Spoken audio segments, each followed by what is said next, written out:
the reason for that is it's not just the product or the service that you have to sell. It's yourself. Yeah. It's your vision. You got to sell your vision every freaking day.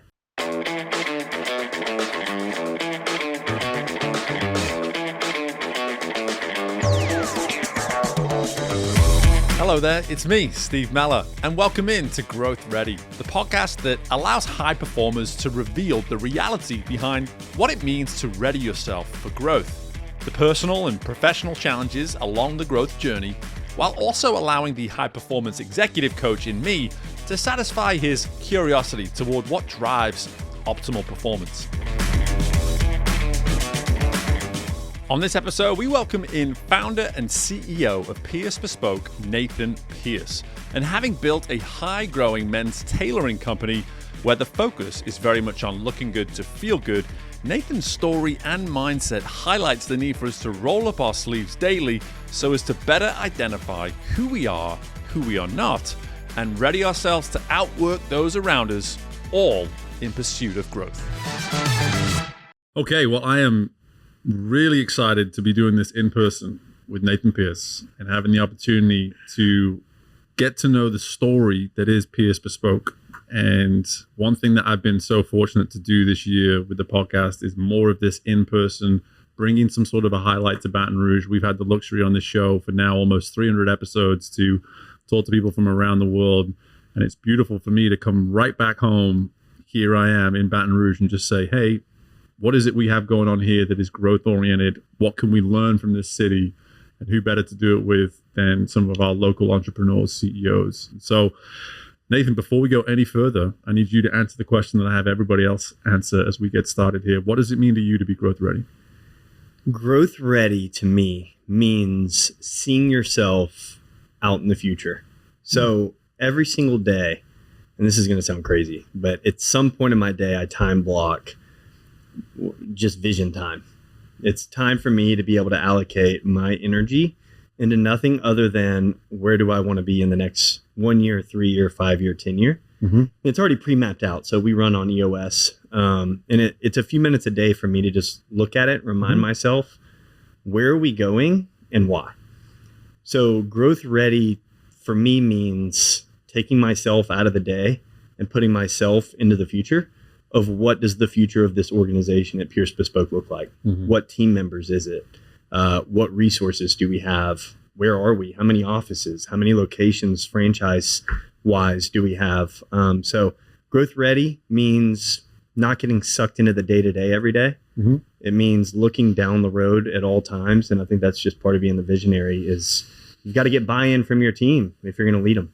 That's right. That's right.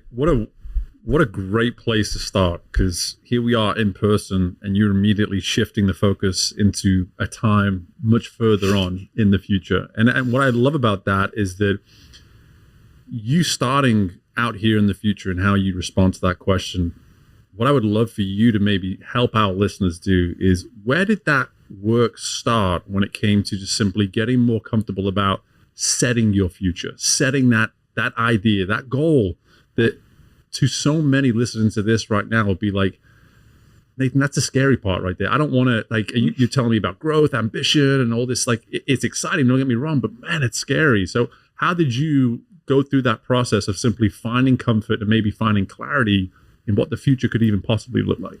I think what's crazy about that is how regularly I pivot to what the future looks like.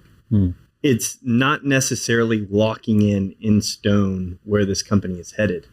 It's being able to pivot when you need to be able to pivot. And I think what would shock a lot of people is how many pivots there have been in the short future of Pearce Bespoke franchising and the growth that we've had. I think a lot of entrepreneurs are so set in their ways that they miss potential opportunities, and vice versa. Yep. I call it chasing shiny objects. Yep. So a lot of visionaries and entrepreneurs also have an issue with new opportunity arises. I've got to pounce on it and go grab it. Mm-hmm. And what happens is sometimes you can lose focus of where you're going. And being a really good entrepreneur, the ones that I've been around and spent a lot of time with, especially the guys here in Baton Rouge that I respect, that I think you've had the pleasure of interviewing, they are very good at finding the happy middle ground between the two. And we talked about this before it started, but it's why you need to surround yourself with the right people.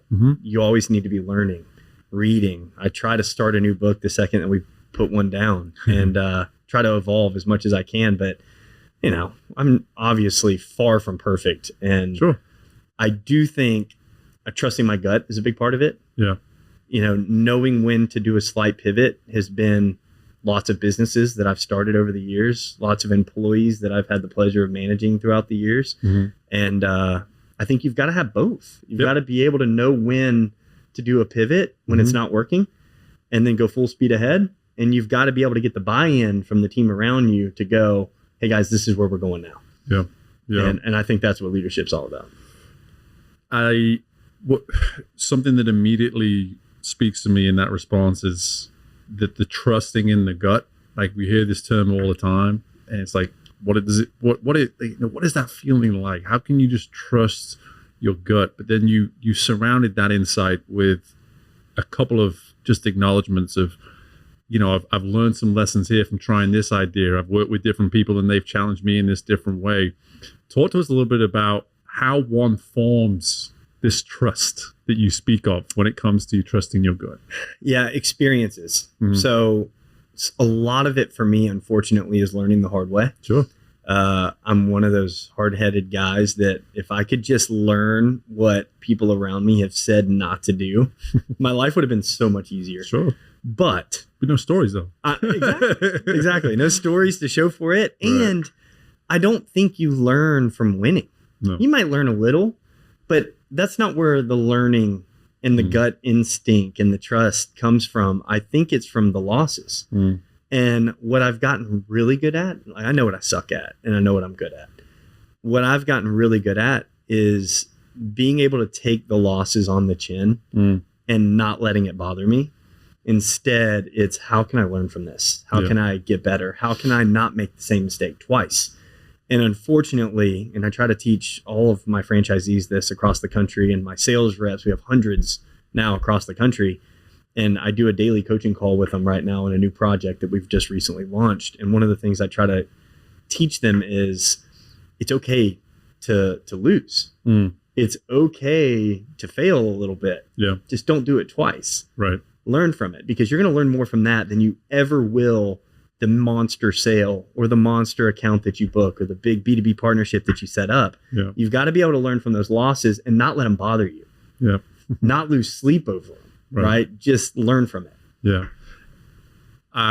You'll forgive me because I tend to do this sometimes where I gravitate towards the fact that you chose a specific word.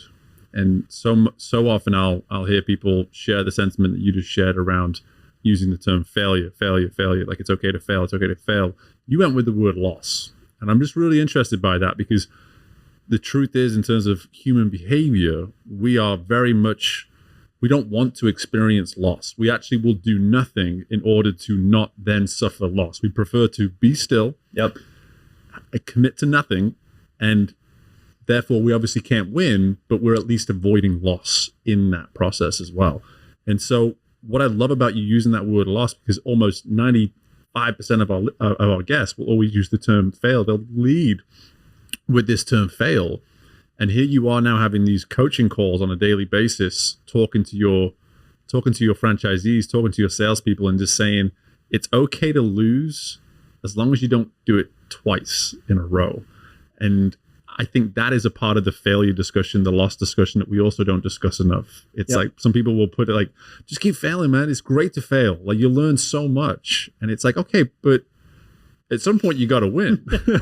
At some point you got to win. And so I'm just even curious, when you look at how you've gotten to this point, how have you slowly found greater comfort with losses, with failures as you've gone through this? I love comparing business to sports. Big sports fan, played in college, played all three sports in high school: basketball, baseball, football. And I think one thing that you can take away from the world of athletics and sports and the greatest competitors of all time is how many losses they've had, whether it's batting averages, slumps for hitters, major championship losses, Michael Jordan getting cut from his high school team or middle school team. I think those losses are important. And there's one or two ways that you can let that define you. Mm-hmm. The first way is to quit. Yeah. And I think the only way you truly fail is through quitting. Mm-hmm. The other is through losing and getting better. Yeah. And improving. And I think life, if nothing else, is all about constant improvement. Yeah. And how long does it take to get you to where you want to go? Not will you get to where you want to go? Yeah. So I think that's what it's all about, is not letting it define you, dusting yourself off, and getting back to work again. Yeah. And for me, I think one of my biggest fears in life is waking up one day on my deathbed and going, you left so much on the table. How many more people could you have affected? How many more leaders could you have built? How much more could you have done? And that's something that, you know, plays into my vision, plays into why I do what I do. Yeah. Yeah. And I find it interesting that you, by framing it as more as a loss, we get to frame it more as a result, as an outcome that can maybe be assessed, that we can discuss. There's something about this term failure, which I don't know, people don't find comfort in it, but I'm in complete agreement with you here in the work I do today and in my previous work in athletics. Okay, what can we learn from the loss? Yep. And when we categorize it in that moment, we're saying this is a result, this is an outcome that came from a series of behaviors and processes, however you want to put it. What can we go and discuss in that vein and come back to? I also think the only way to improve and recover from a loss and learn from it is to reflect on it. Mm-hmm. I think there's a lot of times where you take a loss and you just move on to the next thing really quickly. And the problem with that, in my opinion, is that you don't learn from it. Mm-hmm. So there has to be some time to reflect, and it's hard to do it on your own. Mm-hmm. That's why surrounding yourself with the right people will help you do that. Yep. One of the things that we try to do, kind of back to my coaching calls every day with my sales reps and my closers and my franchisees, is I go over a part on this call called objections, obstacles, and issues. Mm. And I give an open floor mat, over like an open floor for them to talk about it for a second of, okay, talk to me about yesterday. Mm-hmm. What happened that worked? What happened that didn't? Where was an issue? Where was an objection? I want to be able to have them reflect on it for a second and then maybe coach them up on how we can avoid it in the future or improve it. Yeah. And what's cool about that is we have a lot of people on that call. So my hope is, even though the person that's going to learn the most from it is the person that took the loss and then got coached up, but everyone else on that call, hopefully, will at least hear it and go, oh man, that's something that I can avoid for my fitting tomorrow or my appointment tomorrow or my cold outreach tomorrow. Yeah. No, it's encouraging to hear the way you're structuring not only your company, but in doing it this way, you're creating it as more of a community. It's like you're giving your employees the opportunity, your franchisees the opportunity to be part of a community, but even if it's not them being directly affected, they're being in some way impacted. That's the hope. And look, we are nowhere near where we want to go. Sure. Not at all satisfied of where we are today. Don't get me wrong. We've had explosive growth. Yeah. But we have a long way to go, and the community is exactly what we're trying to build. My hope is, without me in a coaching call every day, can they lean on each other? Can they turn to the leaders of the organization that are also on the call that are having more success than them to be able to pick their brain and get feedback from them directly? And 100%. That's the goal. Well, before you created all the successes that you have today and the community that you have around you, I'd love to see if we can find some sort of aha moment in your journey of where maybe you did go it alone. Maybe you did learn the hard way. And you mentioned there a series of different ventures that you maybe tried that didn't necessarily work out. So let's go back a little bit here now and just talk. What were some of those formative years like? Where was it that you feel as though this perspective that you now have, where was the catalyst for this? Where was the genesis for being in this place that you find yourself today? Yeah. So what's hilarious is I get two questions a lot when I'm talking to new candidates that are interested in the franchise or new people that I'm bringing onto the executive team for interviews. And it's, why in the world are you in Baton Rouge? Not at all the fashion capital in very many people's eyes, right? And the second one is, why in the world is a 35-year-old the founder and CEO of an old school custom tailoring concept of all things? Don't really fit, neither one of them, right? It's kind of weird. And the first story that I tell is what I call the founder story of how I got into this business. And I actually started my first clothing company with a business partner right out of college, right before I graduated. My dad always probably thought I was going to come home and take over the auction business or help him run it and make it a family business there in Birmingham. And he called me and was trying to prepare me to come home. And I said, I can't come home. I'm not coming home. He was like, what are you talking about? I said, I started a t-shirt company. And as you can imagine, the reaction wasn't great. It was like, what are you talking about? That's the stupidest thing I've ever heard in my life. And we started that company with $2,000 and we ended up doing just shy of 2 million our first year. Wow. And my dad was like, go after it, go get it. And it did something even crazier at the end of the first year. And I knew I was in a position to where if I was ever going to take big chances and swing for the fences, it was then, right? No family, no kids, not a lot of responsibility, no bills. Just go big. And that was my mindset. And I bought a factory at 21. And it was the old LL Bean factory in South Mississippi. And my idea was all these old cut and sew operators, they were unemployed when NAFTA came in and all the jobs went overseas. They all lived there still. They were just unemployed. My idea was I didn't know shit about manufacturing, but they do. And I could rehire them, put them back to work and lean on them and their knowledge and experience to do a good job. So grew my t-shirt brand vertically and controlled the quality control, supply chain. And we just scaled from there. Just one step in front of the other. And by the time I turned 22, we had over 100 employees that worked in the factory in Mississippi. Basically put the whole town back to work. And what started with t-shirts, I found out that they used to make the polos for LL Bean. Gotcha. I'm like, well, crap, man. Come on now. Let's buy the equipment and let's start making some polos. And so we got into polos. And then I found out they made the flannel dress shirts, the wovens for LL Bean. Bought the equipment, we moved it in, and we opened up a men's dress shirt line. And it just kind of kept growing from t-shirts to polos to dress shirts. And we were doing e-com. We were wholesaling it by year 2. Went on Shark Tank year 2. Got a deal with Mark Cuban and a verbal agreement with Mark Cuban. And that's a whole nother story that we could talk about for like 3 hours. But anyway, it was supposed to be the greatest moment of all time. And unfortunately, didn't pan out that way. It was a pretty crappy experience at the end that we had to learn from, but you know, ended up selling out of the company. I just realized that I wasn't a manufacturing guy. Like my dream wasn't to work in an old crappy metal building, managing 100 cut and sew operators. I love building businesses, scaling, finding new ways to generate revenue, product development, marketing. Like that was my world. That's what I loved. So I ended up selling out of that company, basically walking away from it. So I could go chase the next thing and build the next one. And this old man called me and he goes, I was calling to see what you're going to do now that you got out of, you know, your woven shirt company. Because I used to make shirts for him. He was a traveling tailor. And the guy goes, you should get into the suiting business. I'm like, dude, I don't know anything about suits. You're nuts. I'm not getting in the suiting business. And he said, well, I'll teach it to you if you want.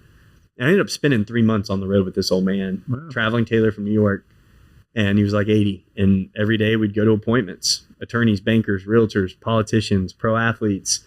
And he'd carry his little leather briefcase with him everywhere. And we'd go into appointments. He'd open it. He'd lay out all these fabrics and buttons and liners on their desk. And he would guide them through the custom clothes buying process. So what goes with what, measure them up, and then they pay him up front. And I was like, there is no way this is a business.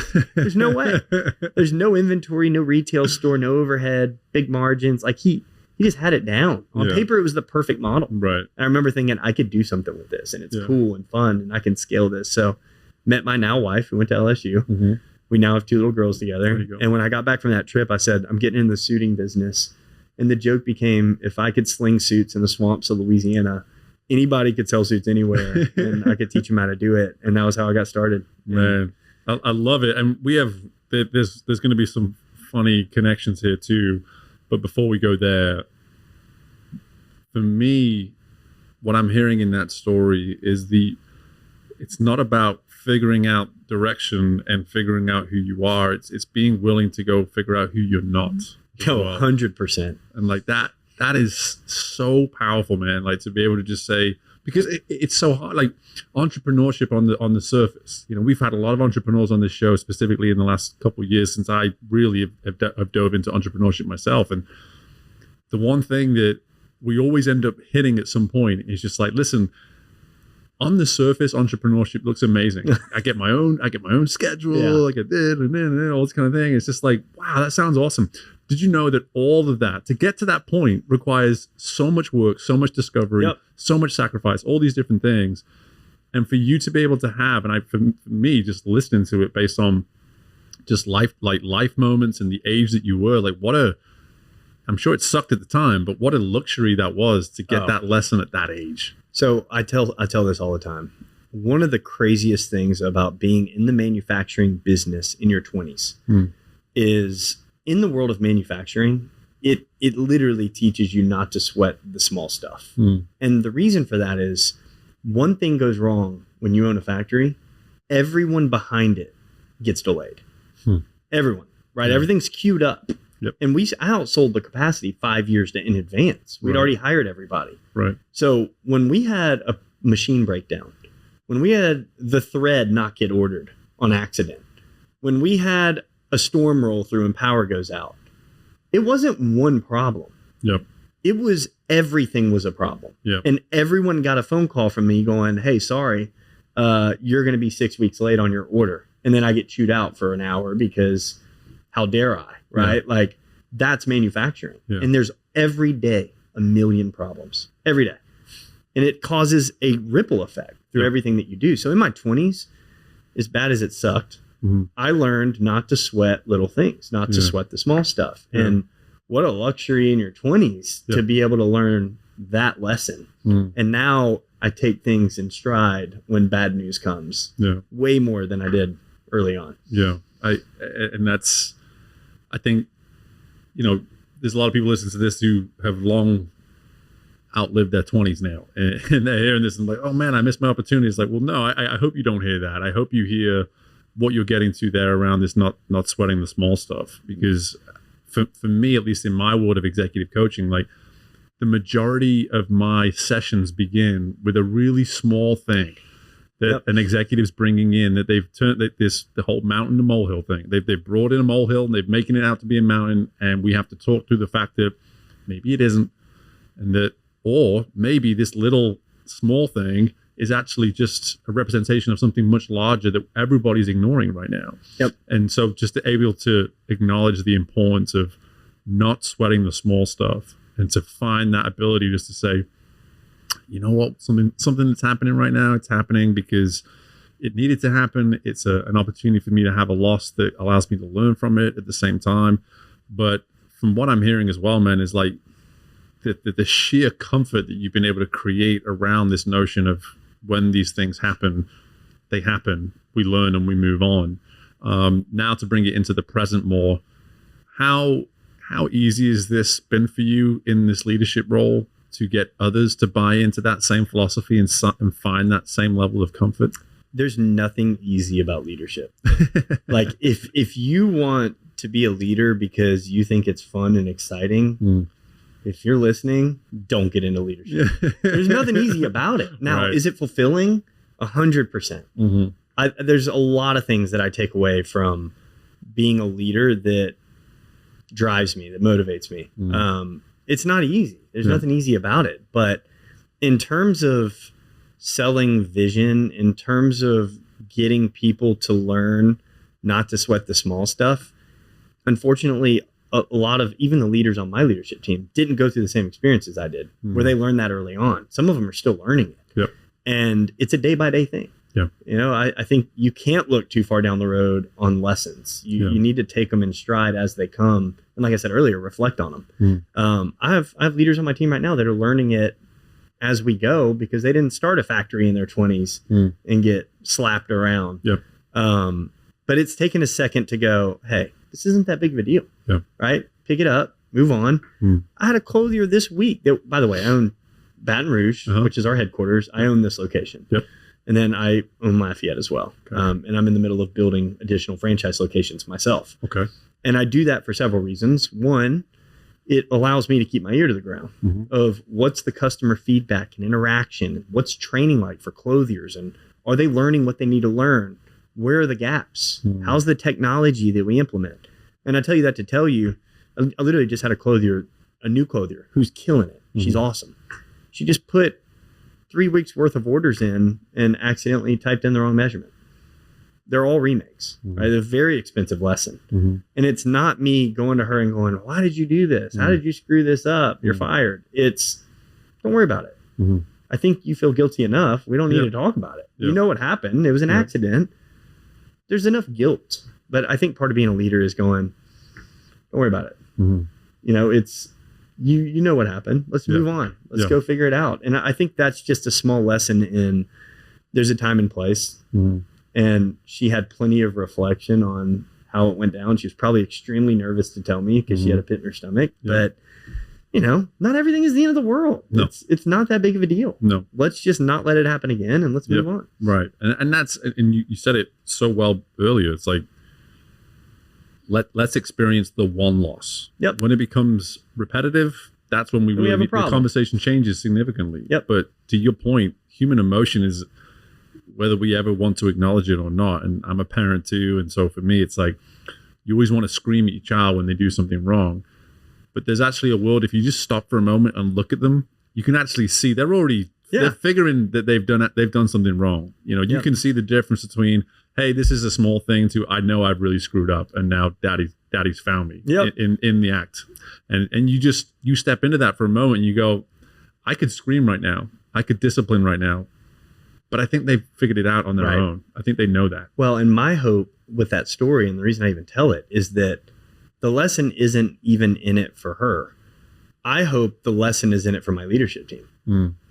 Because they see what I do. And if they can learn how I handle situations like that, hopefully they're watching, and I'm sure they are, and they're noticing things like that. I'm hoping that carries into the way that they become leaders and the way that they coach and the way that they manage. And I think that's kind of the point of that story is if you do right by others, if you treat them right, they're going to be around for a long time. And my rule when I hire, by the way, is even if you're not, I hope you learn something while you're here that you can take with you, whatever the next job is, whatever the next entrepreneurial journey is for you. And what else can you do? Right. No, I love that sort of passive group influence that you're alluding to here, that you can get through that direct leadership, the fellow leader around you is able to see that. And it allows me to now bridge back to some of the way in which you've created support around you outside of the company and the community you've created for yourself in terms of some of these fellow leaders. I'm curious, like, before even going to what they're doing for you now and how that's helping your world, how might one who's listening to this right now go through some sort of a vetting process? Like, where did you start when it came to knowing what you needed around you? How does one start that vetting process of maybe just finding and identifying those kind of people? It's a great question. So back to trusting my gut. I've been fortunate to hire a lot of people in my 20s, obviously. But I think now there's a few key specific things that I look for. The first one, and this is from EOS, if you're familiar with it, but it really helped me kind of hone in on who are the right people on the bus and how do I find them and how do I sell them? I think one of the things that is important for entrepreneurs is the skill of sales. And the reason for that is it's not just the product or the service that you have to sell. It's yourself. It's your vision. You got to sell your vision every freaking day if you're going to scale. Right. And that's to the team. It's the candidates that I want on my team. And how am I supposed to bring on rock stars if I'm not confident in where we're going? So back to the EOS point, I look for three things, and it's get it, want it, capacity to do it. Do they get it? Do they understand that job? Do they want the job? And what I have found is typically what people are best at is what they enjoy doing and vice versa. So if I can touch on that by asking questions, where do you want to be in 5 years? Where do you want to be in 10 years? Where do you want to be a year from now? Where do you see yourself? What's your dream job? Those are some of the questions I ask. And I listen. And I want to know what gets them excited, what lights them up. And I can sniff it out in seconds. And then my goal is to figure out, is there a gap there? If they're a great cultural fit, if I found out they're good people and they care and they got morals and ethics, now it's about aligning it with that seat, the void that we have in our company. And sometimes it's the other way around, right? Like I have a hire right now that has been an absolute rock star for me. And I hired him for a very specific role. And as it turns out, there was a whole nother role that he has just moved into, getting the right people in the right seat. Yeah. Capacity is the third, by the way. It's having the time allocation to do it. And this is a hard one for my team across the country, my franchise system, because we have commissioned clothiers. They're commission only, which means capacity. A lot of these people have other jobs. It's when are you going to do this job? And if you want to get out of what you're doing currently and do this full time, I get it. You want to put your toe in the water. But the question becomes, when are you going to do it? Yeah. Are you going to do it in the morning? Are you disciplined enough? Are you going to do it during your lunch break? Are you going to do it after hours on the weekends? How bad do you want it? Yeah. And I think those are some tips and tricks that I've done. But back to the sales skill, you can't build a team of A players if you can't sell the A players. So there is a trigger within my interview process where I go, okay, I need them. Yeah. I need them. And now I'm going to sell them on why they should come here. Yes. Why they need to be a part of this company. Yeah. Why they want to be a part of this company. Yeah. And we can do that in our lives too. Like that's what I'm hearing right now. Because again, speaking to the choir, very used to pitching myself, sharing my vision, all that kind of stuff. But at the same time, whether it's someone that I see as a potential coach that could potentially do some work for us down the road, or whether it's just like, you know what, this is the kind of person that I know, like iron sharpens iron. I know that even if we have nothing in common from a business standpoint in terms of us ever working together, you're the kind of person that I know I want in my world, that I want in my sphere. And you've been able to, from the very brief conversations we've had prior to this, you've been able to do that outside the business too. And so how much of that very approach that you're taking inside the business are you noticing yourself using in order to create that same world for yourself outside of the business too? Yeah. It all carries over. Yeah. I mean, there's just no doubt about it. I found myself over the years, I think there's a reason I get hit with a lot of opportunities inside business and outside of business. And it's because no one will outwork me. Number one, you got to show up. Yep. And I have always, again, I know what I'm good at and I know what I suck at. I've always shown up. And that means it might be a conference that I don't want to go to. It might be a podcast that I don't want to go to. Not this one, by the way. Yeah, I know. Come on now. But like, we don't feel like doing stuff sometimes. Sure. We're humans, right? We don't feel good. We're tired. We didn't sleep last night. Right. It's about being disciplined. Yep. And the reason we are where we are today, a lot of it, is because I didn't make excuses and I would show up. And people around me, if nothing else, would say, my God, this guy is everywhere. How in the world was he in California yesterday and now he's back at the office running a team meeting first thing this morning? Sure. And I took the red eye. Yeah. I show up. Yeah. And I think that's a lot of it. But the rest of it is you got to be prepared for the opportunity. And the preparation and creating those opportunities around you go hand in hand. But I don't know. I think that if it were easy, everyone would do it. A lot of people quit before they get to the good stuff. And there's no quit in me. I have a thing that I talk about with my team regularly, my clothiers, my Z's, my leadership team. And it's don't be a victim. I think a lot of people get sucked in. By the way, I do too, all the time. Yeah, 100%. Right? And I'll catch myself. And if you could hear my thoughts in my head throughout the day and how often I repeat, don't be a victim. You're not a freaking victim. Suck it up. Yeah. Right? You're not a victim. Why are you feeling bad for yourself? Why are you, sure, you didn't sleep last night. Who freaking cares, dude? You literally have a million things you need to get done today and don't be a victim about it. Yeah. Put on a good attitude and go get it done. And I think that's something I do try to preach regularly is like, don't get caught in this victimhood mentality of woe is me. You're not a victim, right? Yeah. We don't talk about that enough on this show. We don't. And it's good to hear the clarity and the consistency with which you're telling yourself that. And I want to make that abundantly clear to those listening is that the opposite of that is allowing ourselves to listen to what it is our brain will naturally say. Our brain will naturally play victim. Yep.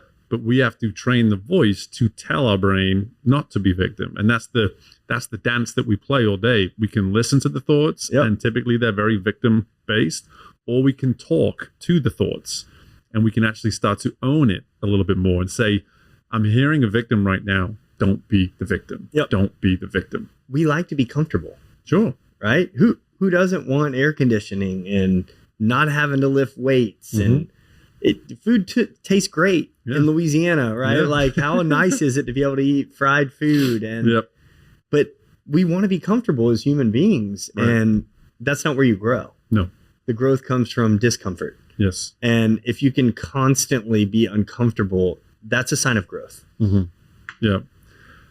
Where I want to go, because this is where we have a lot in common, is that you said something before there, that there was these two things, why Baton Rouge and why custom tailoring? And you very much gave us the custom tailoring part of that. When I started my business and I went around town and I went around my network and I said, I want to do executive and professional coaching. And I want people to see the value that they have in themselves. And I want to take the concepts that I've taken from sport and show that they can be utilized in high performers in the boardroom too. And I would pound the pavement and I would tell people and anyone that wanted to pick up the phone, and the consistent feedback was, why Baton Rouge? Why there? And so much where we now have in common is similar to what you were saying there. If you can sling suits around the swamps, for me, it was like, if you're telling me, if the story and the narrative that's out there is that those in this part of the world are set in their ways, they don't want to work with folks like yourself. Like, if that's what the narrative is, I want to meet that narrative and say, let me prove you wrong. Yep. And so I'm hearing so much of that in your story, but I am curious, like in those early days, as you're building it out here in Baton Rouge, how did you navigate that narrative, that belief maybe that was out there, that what you were providing was not in fact a service that was wanted, so to speak, in this part of the world? That was the narrative. It was, but what we've learned is it's not the truth, but it was certainly the story, right, that people were sharing. I think part of it is proving people wrong. I knew it could be done, and I had to go out and prove it. That doesn't mean it's easy. Starting a business of any kind, by the way, whether it's a franchise, you're doing it on your own, there is nothing easy about it. You're going to get punched in the face every single day. I do think there's something to be said for proving people wrong. And for me, it was a relationship thing too. Like, I have such great relationships with people in Baton Rouge. To be honest with you, I don't want to be anywhere else because of that. Like, my friends are here, my relationships are here. I have vendors that are here. We've got incredible partnerships that are here with all different types of businesses. The casino, LeBear's Casino, LSU, the country clubs, Baton Rouge Country Club, CCL. We have tons of incredible partnerships all around town now. And for me, it's like, I don't really want to leave that. And one of the things that I was concerned about was, how do you find talent? Because I've heard it so many times. I think it has a bad connotation with finding good talent to work for you in Baton Rouge. And I heard it so many times that as I was building up my Baton Rouge location, I'm like, oh God, man, this is going to suck. This is going to be hard. Not true. This turned out to be not true whatsoever. In fact, I think there's a lot of advantages about building a company in Baton Rouge. In custom tailoring, what I liked is they're still competitors. Don't get me wrong. For me, it was, how do I make sure I provide such an incredible service and great value that they don't want to buy from anywhere else? And if I can prove that somewhere like Baton Rouge, I can do it in any city. It's easy. So it really was the learning curve for me to be able to establish what makes Pearce Bespoke different. What makes us special? And I think what we really leaned into is getting back to customer service. How do we make it such a great product and a service behind it that no one will ever want to buy from anyone else? And I harp this regularly to our team. I have two tests. The first one is, it's not about the first product that they buy from us. How many times did they come back to buy more? We track that. Because it's about delivering great service, great product, something that they get addicted to. And the second piece to that is the competitive advantages. Like, I really honed in on, how do I make these competitive advantages so that why would anyone ever want to go buy anywhere else, right? The white glove service, free alterations once you get your garment, it's built into the cost, saving people time, creating convenience, building confidence for people. It's not even about the product. It's about making products that make you feel good when you walk into a room. That's the mission. And what Baton Rouge has really provided for me is being able to navigate that and build it into our core values, build it into a very clear mission. And I mean, the talent that we've been able to hire in Baton Rouge has been incredible. And if anything, I mean, the cost of living in Baton Rouge in general, it makes it so that a business is much more likely to be successful because you don't have a lot of the overhead that you would have in a major city. But I got to tell you, proving people wrong is probably where all of that started. Yes. And again, I love that you've taken us there because I don't talk about that anywhere near enough, personally. And it got me in trouble to a certain point in my life, but then it became this tool, became this strength once I knew how to hone it effectively. And I think it's okay to want to prove people wrong. I think there's this very unhealthy stigma towards it. And you can get in trouble if it is reckless and if it is out of control. But it's almost the way you're describing it here, and it's where I relate to you, is it's this hidden foundation piece. It's not at the forefront. It's not like you're not walking into rooms trying to prove people wrong. But each juncture, there's this reminder of just like, I told you so. It's like that next milestone that you hit as a company. You know, again, from my own personal story, I love now shaking hands with some of these people that were so adamant, like, and you're choosing Baton Rouge to do this, and you're shaking them hand, and they're looking at you with this look of, you have definitely proven me wrong. And I look at them and I'm like, you know what? No, Baton Rouge has proven you wrong. I didn't prove you wrong. Baton Rouge proved you wrong. But so many of the points that you're making here, I think are important for anyone listening, is this notion of, like, it's okay to get into something for a reason like that, as long as it's not the driving force. Like, you're not waking up every day with this vendetta against the world of just like, I'm going to prove you all wrong. For sure. 100%. And it's kind of cool to lean into now. You know, I get on these calls, I go to these conferences and expos, and they're like, where are you located? Baton Rouge. In their faces, it is just so funny to me. Because, you know, first of all, that's the last thing that they expect me to say. And that we're headquartered here is even funnier to them. But I do think that, like, you know, now that we've been fitting some of the most famous people on planet Earth, and we're getting all this publicity around Pearce Bespoke and Pearce Bespoke franchising, and all these articles talk about that we're headquartered in Baton Rouge. There's been a lot of funny spin-offs of that. So like when the world found out I fitted Barron Trump for inauguration and election day, and all these media companies started spinning that story into Barron Trump took, you know, Air Force One down to Baton Rouge, Louisiana to get fitted by his tailor, Nathan Pearce. It's just hilarious to me. But Baton Rouge was in every single article that got published, that we were headquartered here and his tailor's here. And that was a pretty cool feeling. Yeah, no doubt. And I have this whole aside there about the Baton Rouge thing when you go to these events and things like that. I walk around with these lanyards that say Baton Rouge, and then I start talking, and they're like, I don't see it. No, I'm not. I don't hear it either. This is not. No, that's a whole nother thing. But as a British person, the word bespoke, I find that to be a fascinating choice that you made in the name, just because it isn't. In terms of society in the US, it's not a word that you traditionally would hear.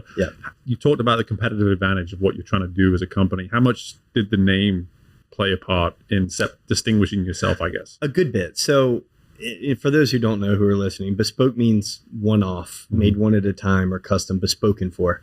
And I get asked all the time, you know, are you Pearce Bespoke? And I'm like, okay, I'm Pearce. Bespoke is not my name. But it is a cool conversation starter. No doubt. And absolutely. There's a lot more people than you realize that in the US do know what the word means. But it's a great conversation starter. And I do think the other side of it, and I've heard this a lot, you don't want to name a company after yourself. And I think the reason I went that route was it was a little different for me.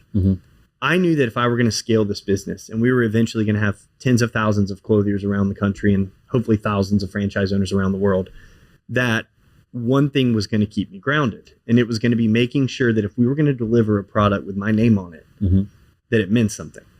And that doesn't mean it was my style, but it did mean that the service, the quality, the fabrics, the options, everything that we represent was delivered in a way that I would want it to be delivered. Mm-hmm. And I still make that point all the time. You better not deliver crap, because my name is all over that thing. Right. And it means something. And I do think it makes me evaluate training. Mm-hmm. How are we training people? It makes me evaluate our vendors, Mm-hmm. our partnerships with our tailor shops and our fabric mills. Is this something that I would want my name on? Mm-hmm. And I do think the side step from that is, we had to decide early on when we built the company, is this going to be the Nathan Pearce brand, or is this going to be a brand for everyone? Yeah.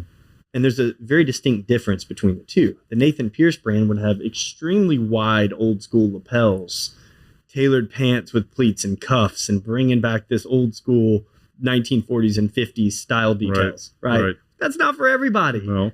And the problem with that would be, we'd have a market about this big that would want to buy from us. Yeah. So my concept evolved to, the Pearce Bespoke brand represents great quality, affordability, and a great service, white glove concierge to back it up. Yeah. But at the end of the day, I want my franchisees to bring in teams from all different walks of life. Mm. I want them to bring in different races, different religions, different neighborhoods, because we sell to everyone. We make custom clothing that's affordable to all races and all religions, and big and tall and small. And that's what custom's about. Sure. It's being able to fit anybody, and the tape measure doesn't lie. And so we had to make that call early on. And the route that we went was, if you want to have a successful franchise, you need to hire people from all different walks of life, because that's how you dominate the market. Yeah. I'm not going to be the greatest salesman to certain demographics. I can't relate to them. But if you can bring on a salesperson from that walk of life that can tap into that specific demographic, you can dominate a territory pretty quickly. Yeah. We're going to go back to that word dominate in a second, but because for me, it just speaks volumes. It's so intentional. It's so clear. But one area that I really want to move to is the clarity and the conviction that you speak with when it comes to the business and it comes to your journey to this point. How has that rolled into the personal side of Nathan Pearce? Like when you started, you were a solo guy, no woman in the life, no kids in the life. Now it's a complete 180 from that. How have you navigated that part? How do you even possibly take some of this very mindset that you have towards the business world into that personal side of your life? So I'll tell you this, I still travel a good bit. I think it's just part of the job. Yeah. When I used to travel, and I've traveled literally since college for every job I've ever owned, every business I've ever owned. When I first did it, I would stay the night. I'd go explore. I'd go to restaurants and bars and try the new cities and find new things. So cool. Really grateful I got to do that. Yeah. Now, I have two girls that are under 2.5 years old. One's 8 months, one's 2.5. When I tell you, I will fly across the country, crack of dawn, first thing in the morning, land, go to a meeting, and I'm catching a flight, and I'll be back by that evening for lunch, for dinner. Yeah. Like, that's my new travel schedule. And my assistant knows, it's like, I'm not spending the night. If I don't have to spend the night, I'm not spending the night. Yeah. I don't explore. I go to the meeting, what I'm there to do, and I get back to my girls. Yeah. And that's a big shift, right? It's get in, get out, get back. I want to spend as much time with them as I possibly can, because I know this phase of life with the age that my girls are at, it doesn't last long. Yeah. So not taking that for granted has been a big shift for me. But I also think that, hopefully I'm teaching hopefully my wife, hopefully my kids work ethic and why it's important. And at the end of the day, opportunities aren't created when I'm at the house. There's importance in spending as much quality time with them as I possibly can. But when dad's got to go to work, dad's got to go to work. Sure. And I think that there's the learning, we talked about, hopefully my leaders are seeing how I'm leading, and hopefully they're learning from that. But the same goes for personal life. Like, I'm hoping that my wife and my kids see work ethic. And I hope that we're raising them to have a similar work ethic to where they understand the importance of hard work. And the importance of finding what you're passionate about. And finding your purpose. And driving towards where you want to go and not settling.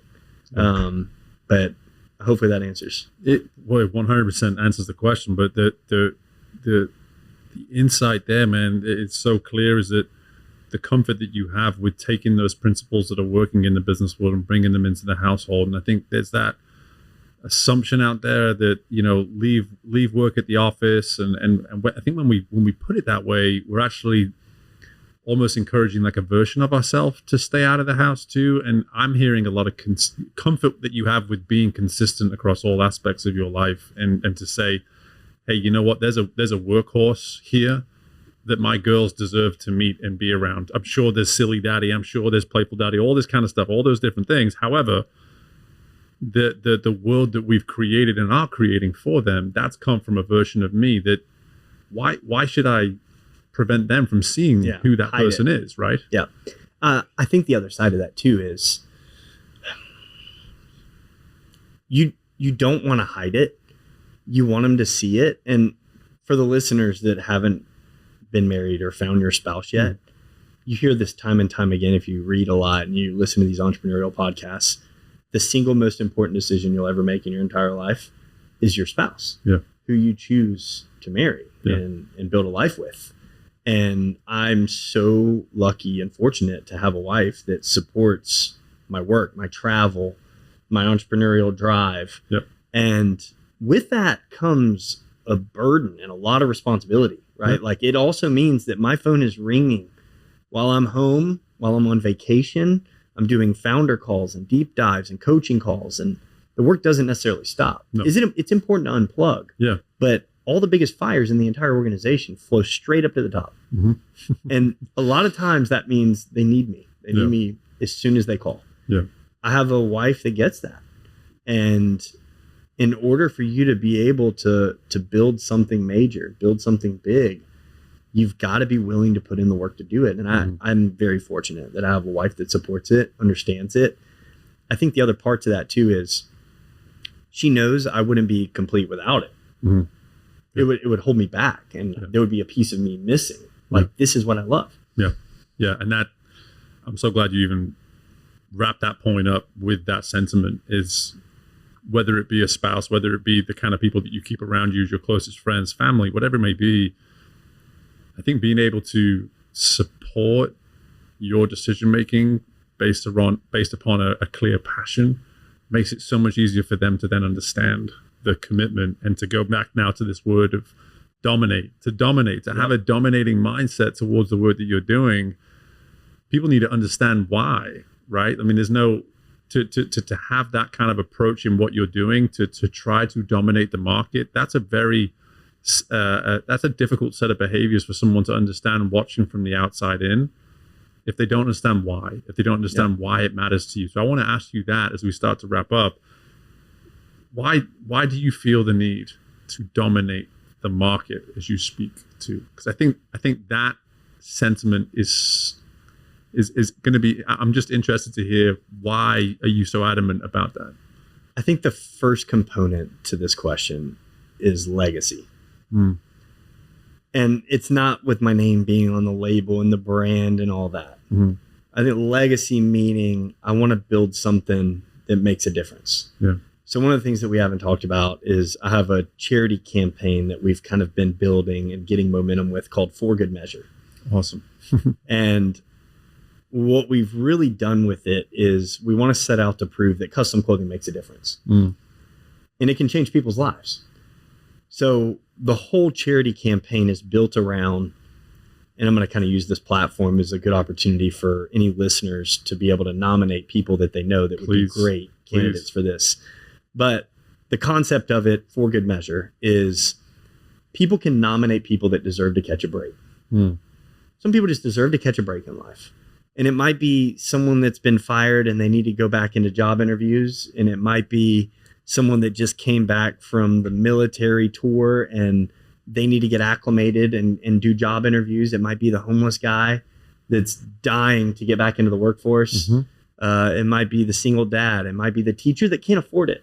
But there's a million people out there that deserve to feel good, to get some confidence going again. And the whole point of For Good Measure is so that we can kind of come in and donate some custom clothing, and the experience of it, not just the clothing, but the feeling of getting measured and feeling important and dialing it in just for you goes a long way. We've done handicap nominees. We've done a guy lost his entire everything he owns in a house fire, all of his clothes, all of his assets, and he had to start all over again. So we donated a $2,000 custom clothing package for him to kind of kickstart it. And it was good timing because he had a big award ceremony that he won an award for and got to wear the custom suit that we made him. That's awesome. But I think that there's a bigger impact that we can leave, bigger than the for-profit attitude of selling custom clothing and making money. And it's that we think we can change people's lives. And that plays into the legacy aspect is it's bigger than just the business side. Now, don't get me wrong. I want to dominate the business aspect too.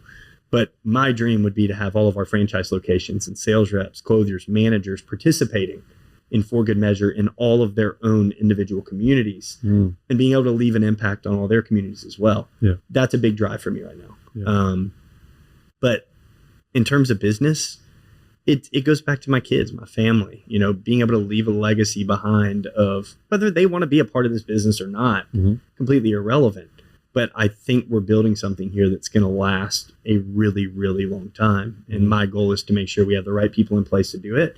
And hopefully that I can churn out leaders in the organization, teach them to be leaders, build new leaders. And my rule is this in every business I've ever started. In the manufacturing business, the bottom of the barrel, the lowest employee on the totem pole was what we call a bundle boy. And the bundle boy would move the bundles of clothing from sewer to sewer. And my rule was even the bundle boy could become a manager. Everyone has something to work towards. A clothier doesn't have to just be a clothier. My hope is that they can. Some people are just good at sales. They don't want to manage people. But my goal is for clothiers to be able to have the opportunity, if they want to work their way up to a franchisee. And managers be able to work their way up to multi-unit franchisees, and franchisees work their way up to multiple territories. And that's purpose. That's something to work towards. That's goals and aspirations. And no one has to settle. My hope is to be able to build leaders within the organization that can lead, that can make a difference in people's lives. No one has to settle. I want people to hear that sentiment, because settling is a choice, and this is not a tone of judgment. Sometimes you get to where you want to get to in life and you are comfortable right there. You're content. Good for you. The interesting part about that is we don't really recruit those listeners to that's just kind of the nature of the show. And so I while I like to just respectfully acknowledge that, at the same time, you're probably not listening on tips how to settle, ago. Right? So, so the beauty of that sentiment is that you don't have to. So when you do find yourself in these moments where you're experiencing loss, you're experiencing failures, don't succumb to those, because that would be settling. They don't define you. No, they don't define you. Nathan, I knew this would be a blast. I don't know where that hour went, but it went somewhere, and I know we created some awesome value during that time. Before I let you go, you've told us all about For Good Measure already, and I will be able to add links to where we can learn more about that in the show notes. But what else do we need to know? Where else can we learn more about Pearce Bespoke, and obviously follow you maybe even as well in the process? So pearcebespoke.com is the website you can go to. You can obviously follow us on all forms of social media, Instagram, Facebook, TikTok. Shout out to my new social media coordinator, Rumor from LSU. Got some good photos. Awesome, dude. Super excited about her. But you can follow us on social media. I'll say this and kind of wrap up with this. And I say this a lot, but people ask me what I look for when we're hiring and when we're bringing on franchisees. And I say the same thing every time. You got to be able to look the part. Means Farmer Joe could be the greatest salesman of all time. But if he shows up in overalls, he's going to have a hard time in this space. Right? But the second thing is hunger. If you're not hungry, the rest of it doesn't matter. If you're not hungry, motivated, and driven, I can teach anyone how to measure. I can teach most people how to run a business. I can't teach hunger, drive, motivation. That's what I look for. And if I have that, the rest is gold. I love it. Well, I came dressed the part today, man. I hope you noticed. Hey. I'm wearing a Pearce Bespoke shirt today. It's one of 5 that I now own. So you can, whatever that data is that you're tracking, like I am a recurring customer Awesome. at this point. I'm already looking at my suits and thinking, might be time to step my game up on the stage next time I'm doing a keynote. So I could be in touch pretty soon. Love it. But Nathan, man, this has been a blast. I appreciate your time, the generosity of insight, and just best of luck with everything, brother. Thank you so much, man. Appreciate you. Thank you. Okay, my thanks again to Nathan for joining us on today's episode. And I really want to hammer home this idea of trusting your gut. You'll notice there that our gut is the thing that we're trying to build trust in, yes, but the art of trusting is a behavior. That's what we can control. That's where the work begins. And so much of what Nathan's story presents to us is this willingness not only to learn and to learn from our losses, but if we're going to build trust in our intuition, which is a nicer way of maybe just saying our gut, what we need to at some point acknowledge is that there's some work to do into building the trust. How often do we want to start listening to our gut? When do we want to maybe take an action or two towards what our gut is telling us to do? If all we're ever doing is squashing that intuition and not really taking action, how on earth can we ever build trust in our gut? So take the time to start thinking about where you're maybe preventing yourself from building that greater trust in your intuition, in your instinct, in your gut. And if you can become slightly more aware of how you are or are not doing that, then I assure you in time that trust is going to strengthen, and the likelihood of you taking the odd risk and a bigger step from time to time, that's going to start to become more consistent as well. So again, my thanks to Nathan for joining us on the show. And as always, my thanks to you for taking the time to join us. Make sure that you are subscribing to the show. Make sure you're taking the time to review the show. And hey, don't be selfish and keep this all to yourself. Make sure you're sharing this with at least a person or two in your world that you know can benefit from incredible insight, such as the ones that Nathan has shared with us here today. Best of luck with anything and everything going on in your world, and I look forward to doing this with you again very soon. Bye for now.